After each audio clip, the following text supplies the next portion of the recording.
27절까지 있는 말씀 보시겠습니다.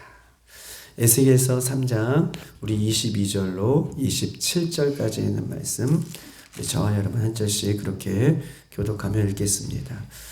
여호와께서 권능으로 거기서 내게 임하시고 또 내게 이르시되 일어나 들러 나아가라. 내가 거기서 너와 말하리라 하시기로.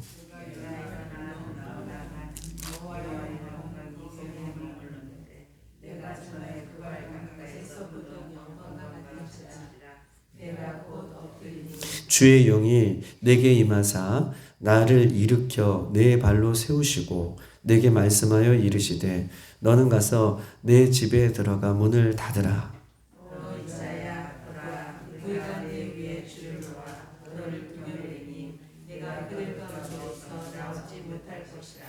내가 내 혀를 내 입 천장에 붙게 하여 내가 말 못하는 자가 되어 그들을 꾸짖는 자가 되지 못하게 하리니 그들은 패역한 족속임이니라. 너는 그들에게 이르기를 주 여호와의 말씀이 이러하시다 하라. 들을 자는 들을 것이요 듣기 싫은 자는 듣지 아니하리니 그들은 반역한 족속임이라. 아멘. 이제 드디어 에스겔서 3장에 있는 말씀이 오늘 27절로 이제 마치게 되는 장면입니다. 우리가 한번 에스겔서를 다시 한번 의미 있게 생각을 해보면 에스겔서 1장, 2장 그리고 오늘 3장에 이르기까지 에스겔에게 대한 새로운 사명이죠. 에스겔은 이제 그발 강가의 30세에 그의 생일날 하나님께서 환상 중에 그에게 임하셨고 2장에도 임하시고 3장에도 지금 임하셔서 에스겔에게 구체적인 사명이 무엇인지를 지금 한 스텝 이렇게 갈 때마다 그 에스겔에게 주시는 사명이 더 구체적이고 아주 새롭게 되어지는 장면을 오늘 3장까지 보고 있는 거예요. 에스겔을 제사장으로 하나님께서 에스겔을 제사장으로 부르신 것이 아니라 환상 중에 1장에서 만나시고 2장에서는 더 구체적으로 그의 입을 벌리게 하시고 그에게 채우시고 오늘 3장에서는 우리가 어저께 보았듯이 에스겔을 파수꾼이다 라고 할 정도로 구체적으로 하나님께서는 에스겔을 한 스텝 이렇게 3장까지 끌고 갔어요. 1장부터 3장까지의 내용은 에스겔에게 새로운 사명이 부여되는 것이다 라고 여러분들에게 말씀을 이렇게 드렸습니다. 한 스텝 새로운 사명을 더 구체화되어 가고 있는 이 모습을 통해서 우리에게 알 수 있는 것은 우리가 오늘 이 새벽에도 하나님 앞에 나와 깨어 이 에스겔서의 말씀을 우리가 묵상할 때 우리도 이 하나님의 말씀, 에스겔에게 임한 이 하나님의 말씀, 하나님의 백성들에게 임한 이 하나님의 말씀을 우리가 함께 묵상하고 이 새벽을 깨울 때마다 나를 향한 하나님의 비전이 무엇인지, 우리 교회를 향한 하나님의 비전이 무엇인지, 우리 가정을 향한 하나님의 비전이 무엇인지를 더욱더 구체적으로 알아가고 구체적으로 확인해 낼 수 있는 이 새벽이 되기를 주님의 이름으로 축복합니다. 우리 하나님은 뭉뚱그리시는 분이 아니에요. 하나님 정확하신 분이시죠. 아주 정확하신 분이시고 아주 명확하신 분이 우리 하나님이에요. 그렇기 때문에 에스겔에게 주신 이 사명과 비전이 더욱더 명확하고 구체적인 것처럼 오늘 이 새벽에 나온 우리들이 에스겔 말씀을 통해서 나를 향한, 우리 교회를 향한, 우리 가정을 향한, 우리 자녀들을 향한 그 비전이 무엇인지를 더 명확하게 정확하게 확인하고 묻고 우리가 캐치할 수 있는 이런 새벽이 되기를 주님의 이름으로 축복합니다. 22절 다 같이 한번 읽어볼까요? 22절 시작. 여호와께서 권능으로 거기서 내게 임하시고 또 내게 이르시되 일어나 들로 나아가라. 내가 거기서 너와 말하리라 하시기로. 아멘. 여기 22절에 보니까 여호와께서 권능으로 거기서 내게 임하시고 여호와께서 권능으로, 이 권능이다라고 하는 이 표현들은 되게 중요한 말이에요. 그냥 권능이다, 하나님이 영이 임하셨구나 이런 뜻이 아니라 이 에스겔에서 나오는 이 권능, 1장에서도 나오지만 권능이다라고 하는 것은 하나님의 직접적인 손이에요. 그러니까 우리가 권능이다 그러면 너무 큰 넓은 범위에서 권능이다. 권능이 뭐예요? 물론 하나님의 능력이죠. 그런데 이 에스겔서에 나타나는 여호와의 권능이 에스겔에게 임하였다라고 했을 때 이 권능은 하나님의 손이, 하나님의 구체적인 오른손, 하나님께서 그 오른손으로, 권능의 손으로 지금 에스겔을 또 붙들고 일으켜 세우시는 아주 구체적이고 명확한 장면이 22장이에요. 하나님의 권능이 에스겔에게 임하였어요. 그리고 뭐라고 얘기합니까? 에스겔을 어디로 가라고요? 들로 가래요. 들로 가서 내가 거기 있으면 내가 거기서 너를 만나주리라 라고 21절, 22절 이렇게 말씀하고 있는 것입니다. 여호와의 손이 에스겔에게 강력하게 임하셔서 지금 에스겔을 들로 나아가라 라고 말씀하고 계셔요. 우리가 에스겔에서 읽어보았지만 1장 1절을 있는 말씀을 한번 보십시다. 1장 1절 넘어가서요. 1장 1절 시작. 서른째 해 넷째 달 초다새에 내가 그발 강가에 사로잡힌 중에 있을 때에 하늘이 열며 하나님의 모습이 내게 보이니, 하나님의 모습이 하나님의 모습이죠. 에스겔에게 그발 강가에 있을 때 임하였던 것처럼 여호와의 권능이 또 하나님의 모습으로, 하나님의 그 강력한 손으로 여호와의 권능의 모습으로 여호와의 모습이 에스겔에게 임하여서 에스겔에게 들로 나가라 라고 얘기하고 있는 것이에요. 여러분 보십시다. 에스겔에게 임한 하나님의 모습은 1장에서는 내 형체의, 내 생명체의 모습으로 드러났어요. 기억나시죠? 1장에서는 하나님의 모습이 드러날 때에 하나님의 모습이 구체적으로 내 생명체의 얼굴, 다 각기 얼굴이 다른 모양으로, 또 그 얼굴이 다른 내 생명체의 네 바퀴의 모습으로, 또한 그룹의 천사의 모습으로, 그 그룹의 천사의 손들은 서로 마주대하고 있고 또 두 손은 자기의 몸을 가리는 모습으로 이렇게 나타나 보였던 하나님의 형상, 그런 하나님의 형상이 에스겔에게 또한 구체적으로 어떻게 임하였습니까? 에스겔에게 입을 벌려라 라고 해서 하나님께서는 그 하나님의 형상의 모습으로 에스겔 입에 두루마리 하나님의 말씀을 채워넣고 배와 창자의 모습으로 채워넣는 모습을 우리가 보았어요. 그런데 하나님께서 이렇게 구체적으로 또 에스겔에게 임하셔서 이렇게 반복적으로 또 그런 형상으로 하나님의 모습으로 에스겔을 지금 들로 나아가라 라고 말씀해 주시는 이유가 있다는 것입니다. 뭘까요? 왜 자꾸 하나님께서 에스겔에게 바퀴의 모습으로, 형상의 모습, 내 형상의 모습으로, 그룹의 모습으로, 또 하나님 입을 벌려서 말씀을 집어넣는 모습으로, 지금은 또 들로 나아가라 이런 형상으로 또 자꾸 에스겔을 이렇게 만나주시는 이유가 무엇입니까? 에스겔 지금 보고 있는 것이 너의 꿈속에서 만난 것이 아니다. 에스겔 너가 지금 보고 있는 하나님의 형상은 너의 악몽, 환상, 환각 이런 어떤 비몽사몽 간에서 만난 것이 아니라 하나님은 진짜 너를 저렇게 만나고 있다라는 사실을 반복적으로 계속적으로, 우리가 꿈 한 번 꾸면 내가 한 번 꿈 꾸었어, 어쩌다가 이런 꿈 꾸었을 거야 라고 이렇게 생각할 수 있지만 반복적으로 그 꿈을 계속해서 꾼다고 생각해 보세요. 이거는 하나님께서 주시는 꿈이에요. 하나님께서 주시는 비전이에요. 하나님께서 주시는 사인인 거예요. 이렇게 계속해서 에스겔 3장까지 구체적으로 이렇게 에스겔에게 임하는 환상과 이 하나님의 모습과 형상과 권능이 임하는 것은 에스겔 너가 지금 꿈속에서 헤매고 있는 그런 것이 아니라 정말 살아계신 하나님이 너를 만나주시라는 것을 확인하고 확증하고 있는 장면이 오늘 본문의 장면이 22절까지 하나님은 3장의 22절까지 이렇게 계속해서 지금 에스겔에게 확증하고 있는 것입니다. 하나님께서 권능 가운데에 에스겔을 들로 보내셨어요.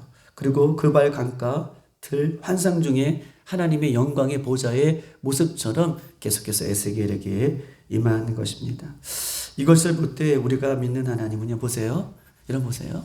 지금 그발 강가에 1장에 있었고 그발 강가에서 더 나아가 에스겔을 끌고 하나님의 영광의 보좌까지만 올라갔어요.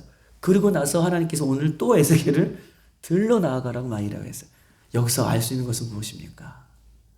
여기서 알 수 있는 것은 우리가 믿는 하나님은 어떤 특정한 장소에 갇혀 계시는 분이 아니에요.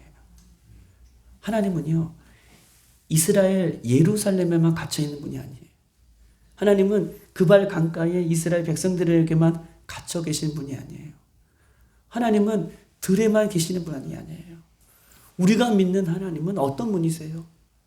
우리가 믿는 하나님은 어떠한 곳에 갇혀 계시는 분이 아니라 이 우주 만물을 편지하시고 이 우주 만물을 창조하시고 어디에든 안 계신 곳이 없는 무소부지하고 계시는 분이 저와 여러분이 믿는 하나님이에요.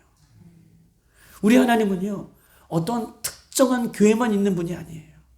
어떤 큰 교회, 무엇을 자랑하는 교회. 우리가 믿는 하나님은 어떤 특별한 장소, 어떤 기도원에만 있는 분이 아니세요. 우리가 믿는 하나님은 어떤 유명한 분, 그에게만 있는 분이 아니세요.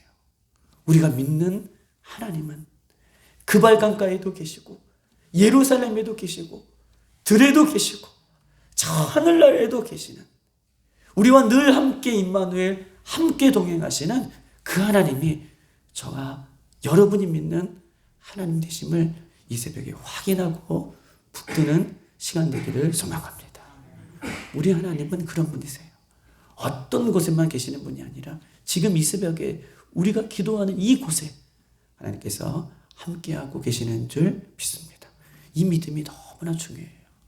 이 믿음이 있는 사람만이 승리할 수 있어요.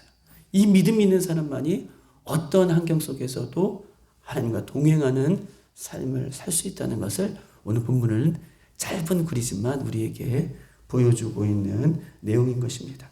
우리 한번 23절 다 같이 한번 읽어볼까요? 23절 시작.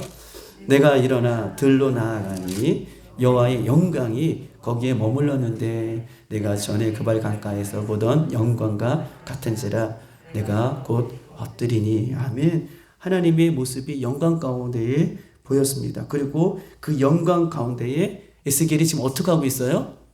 엎드렸다 라고 하는 표현을 갖고 있어요. 에스겔이 들로 나아갔다. 그리고 그곳 가운데에 그발 강가에 임하였던 하나님의 영광이 그곳에서 임하였다. 여러분 1장 4절 한번 읽어볼까요? 하나님의 영광이 어떻게 임하였는지. 하나님의 영광이 들로 나가는 에스겔에게 임하였고 그 영광 가운데 엎드렸다라고 해요. 그 영광은 어떤 것인가? 3절, 4절 시작. 내가 보니 북쪽에서 폭풍과 큰 구름이 오는데 그 속에서 불이 번쩍번쩍 빛이 그 사방에서 비추며 그 불 가운데에 단 쇠 같은 것이 나타나 보이건. 아멘. 이 지금 그발 강가에 나타났던 폭풍과 구름. 근데 폭풍과 구름을 속을 자세히 들여보니 불이 번쩍번쩍하고, 이 불이 번쩍번쩍한다는 것은 어떤 말이래요? 이 보석 같은 보석샘에서 불이 번쩍번쩍, 빛이 번쩍번쩍 나는 그런 하나님의 영광이 또 에스겔에게 임하였던 거예요. 그 얘기를 지금 하고 있는 거예요. 그런데 그 영광을 보니 에스겔이 지금 그곳에서 엎드렸다라고 이야기하고 있는 것입니다. 사랑하는 여러분, 23절에서 주시고자 하는 메시지는 무엇일까요? 우리가 어떤 일을 하는 것보다, 오늘 이 23절에 주는 메시지 되게 중요해요. 어떤 일을 하는 것보다, 어떤 많은 사역을 하는 것보다 더 중요한 것이 있어요.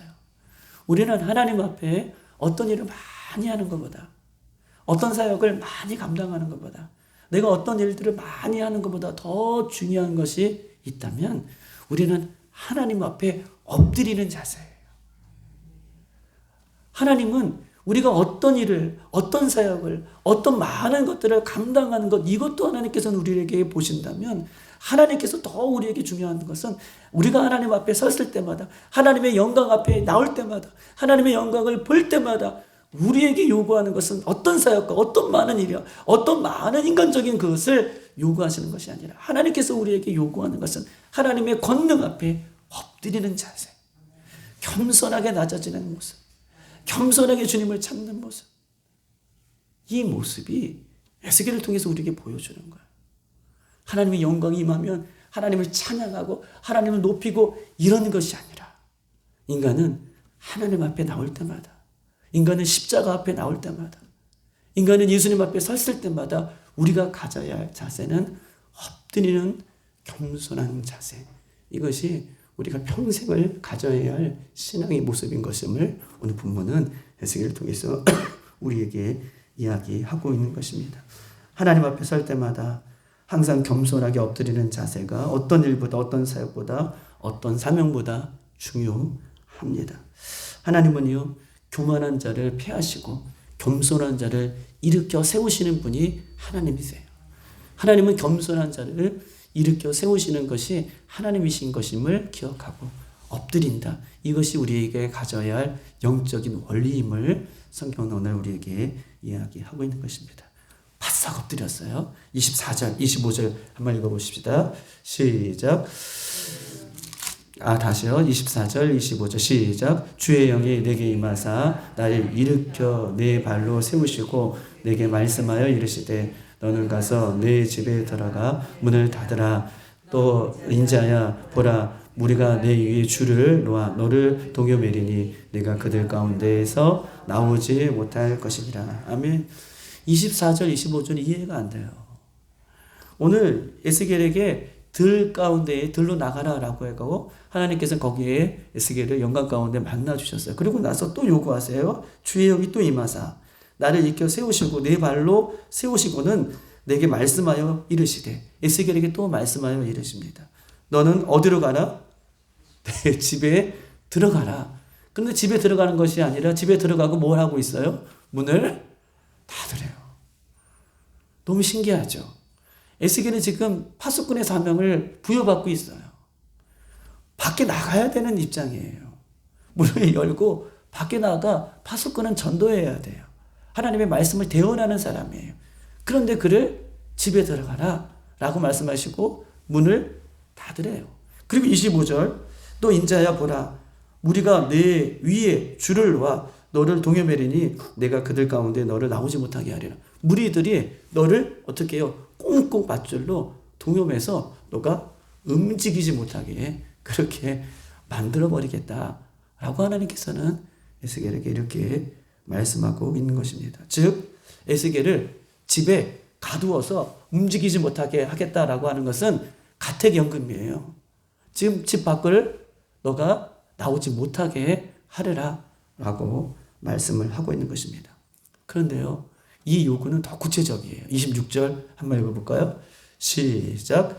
내가 내 혀를 내 입천장에 붙게 하여 내가 말 못하는 자가 되어 그들을 꾸짖는 자가 되지 못하게 하리니 그들은 패역한 족속이라.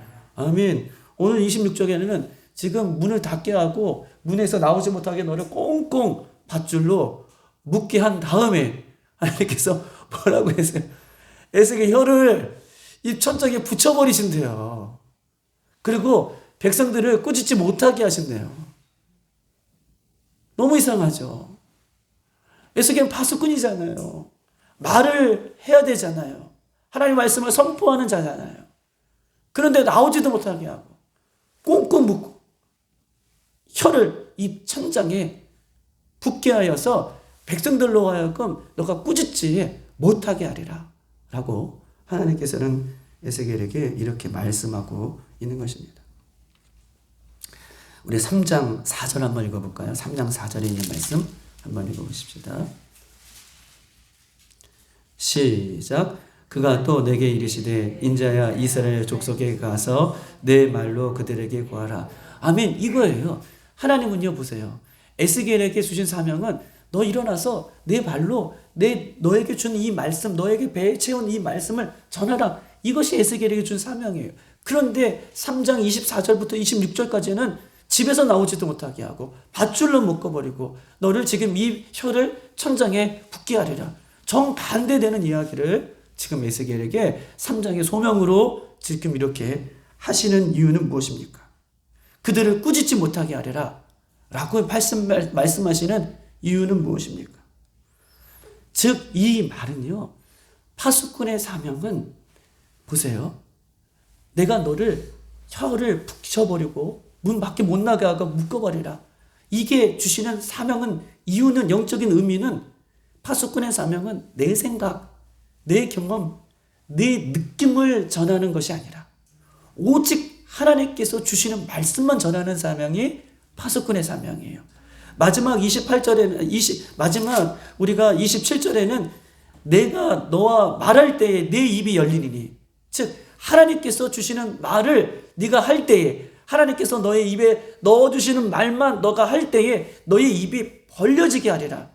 즉 파수꾼은 나의 생각, 나의 경험, 내 것을 전하는 사람이 아니라, 파수꾼은 어떤 사람이냐, 사명은 어떤 사람이냐, 내 것이 아니라 십자가를 전하고 복음을 전하고 말씀만 전하고 하나님께서 입에 넣어주신 것만 전하고 나머지는 침묵하는 사람이에요. 하나님께서 에스겔에게 말씀을 주지 않을 때에는 철저하게 묶여있고 철저하게 입이 붙어있는 거예요. 즉 에스겔이 침묵할 때에는 에스겔이 침묵하는 것이 아니라 누가 침묵하시는 거예요? 맞아요. 이제부터는 백성들이 아는 거예요.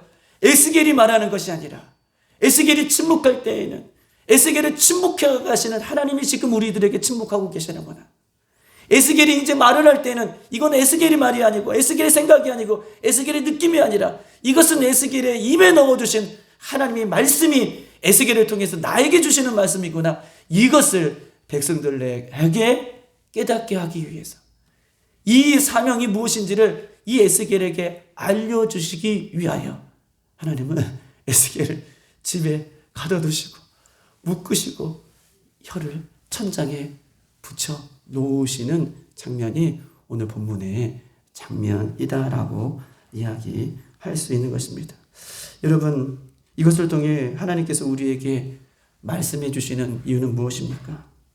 왜 에스겔은 하나님으로부터 이런 환상을 보았을까? 여러분 보세요. 마지막에 왜 에스겔을 통해서 하나님은 에스겔을 통해서 이런 환상들을 보게 하시는 이유는 무엇이에요? 와, 우리 새벽에 몰랐던 것을 알았네. 와, 이런 환상을 보았네. 이런 모습을 우리에게 알려주고 싶어서 말씀해 주시는 것이 아니라, 알지 못한 것을 새롭게 알기 위해서 주시는 것이 아니라, 우리도 이 땅에서 에스겔 주신 사명을 받는 우리가 되기 위해서 이 모습을 우리에게 보여주시는 거예요. 아멘. 아, 이렇구나. 이런 환상이 있구나. 여기서 끝나는 것이 아니라 우리도 이 새벽에, 나도 이 새벽에, 우리 교회도 이 새벽에, 그래, 하나님께서 말씀해 주시는 것만 전하는, 그 하나님의 말씀만 전하는 이 사명이 우리 모두에게 있구나, 나에게 있구나 라는 것을 알기 위해서 이런 환상을 우리에게 보여주고 있는 것입니다. 이 땅에 나 자신도 우리 교회도 에스겔에게 임한 이런 새로운 사명을 구현해내라고 하는 거예요. 에스겔을 통해서 보여주는 것은 저와 여러분도, 우리 교회도, 오늘 에스겔서를 듣고 있는 수많은 사람들도 이 말씀을 받고 우리도 에스겔처럼 그런 삶을 살아내라고 하나님께서 우리에게 이 말씀을 동일하게 주시는 줄 믿습니다. 오늘도 이 새벽에 기도할 때에 오늘도 사랑하는 성도들, 사랑하는 교회 모든 분들이 오직 예수님만 드러나는 삶, 예수님의 말씀만이 우리 삶 속에서 구현되는 삶, 이런 삶으로 승리하는 저와 여러분 되시기를 주님의 이름으로 축복합니다. 이 시간 다 같이 한번 기도하겠습니다. 하나님, 그렇습니다. 우리는 하나님께서 입에 넣어주시는 말, 하나님께서 하라고 하시는 말, 하나님께서 주시는 사명, 이것이 어떻게 보면 가장 중요한 사명인데, 하나님 오늘 이 새벽에 나는 죽고 예수를만 사는 인생이 될 수 있도록 도와주시옵소서. 우리가 무엇을 많이 하는 것보다, 무엇을 많이 감당하는 것보다 더 중요한 것은 하나님 앞에 섰을 때에 엎드리는 것입니다. 그 위에 역사하시는 분은 우리 하나님이신 줄 믿습니다. 이 새벽에도 주님 앞에 엎드립니다. 주님 임하여 주시고, 주님 환상 가운데, 주님의 성령 가운데 임하여 주셔서 우리를 일으켜 세워 주시옵소서. 우리 교회를 일으켜 세워달라고 기도하시고, 특별히 우리 임직자들을 위해서, 특별히 고3 수험생들을 위해서 이 새벽에 기도할 때 주님 함께 해달라고 이 시간 주여 한번 부르고 다 같이 기도하시고 돌아가시겠습니다. 주여.